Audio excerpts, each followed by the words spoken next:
America Iran यांच्यामध्ये युद्धजन्य परिस्थिती निर्माण झाला असून त्याचा थेट परिणाम जळगावच्या सुवर्णनगरीवर या ठिकाणी झालेला आहे.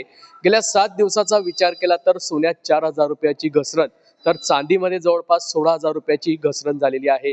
नेमकी या संदर्भातली कारणं काय आहेत या संदर्भातलीच बातचीत करण्यासाठी आपल्यासोबत पीएनजी गाडगेट सनचे व्यवस्थापक आहे गिरीश डेरे, आपण त्यांच्याकडून या ठिकाणी जाणून घेणार आहोत. सर, काय सांगणार? अमेरिका इराण युद्धजन्य परिस्थिती निर्माण झाली, त्याचा थेट परिणाम जळगावच्या सुवर्णनगरीवर आता होऊ लागलेला आहे, काय सांगाल?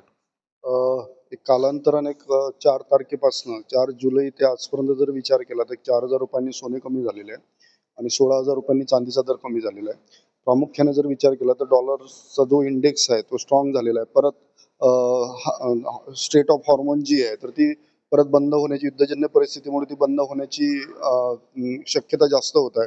त्यामुळे सुद्धा त्याचा सोन्यावरती फरक पडलेला आहे.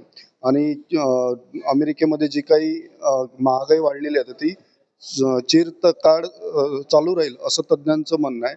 त्यामुळे या सर्व गोष्टींचा इफेक्ट दबाव हा सोन्या चांदीच्या किमतींवरती पडलेला आपल्याला दिसतो. आजचे भाव काय आहेत सोन्याचे? 2,30,000 रुपये वीज जीएसटी सोन्याचा दर आहे आणि 1,47,000 रुपये वीज जीएसटी 2,30,000 रुपये वीज जीएसटी चांदीचा दर आहे.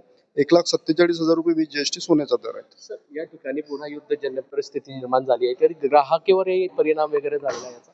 ग्राहकी ज्यांच्याकडे ज्या अनुषंगाने काही कार्यक्रम असेल किंवा काय असेल, गरजेपुरतं घ्यायचं असेल तर त्या अनुषंगाने ग्राहकी सध्या आगामी काळात देखील मोठी घसरण होऊ शकते. युद्धजन्य परिस्थिती कायम राहिली तर? घसरणचं असं सांगता येणार नाही, परंतु आम्ही ग्राहकांना सजेशन हेच करतो की थोडं थोडं करून टप्प्याटप्प्याने सोनं घेत चला आणि थोडं थोडं करून ते अक्युमुलेट करत चला. इन्व्हेस्टमेंटच्या दृष्टीने आता सोनं घेणं फायदेशीर आहे का? नक्की सोन्याने आतापर्यंत जर एक रेशो आपण बघितला तर चांगल्या पद्धतीचे रिटर्न आपल्याला दिलेलेच आहे. नक्कीच अमेरिका इराण यांच्यामध्ये पुन्हा युद्धजन्य परिस्थिती निर्माण झाली असून गेल्या 7 दिवसामध्ये सोन्यात 4,000 रुपयाची तर चांदीत जवळपास 16,000 रुपयाची घसरण ही झालेली आहे.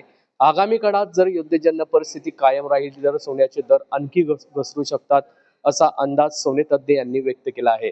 मात्र जळगावच्या बाजारात सोने चांदीमध्ये मोठी घसरण झाल्याचं चित्र बघावयास मिळत आहे. जुगल पाटील, जय महाराष्ट्र न्यूज, जळगाव.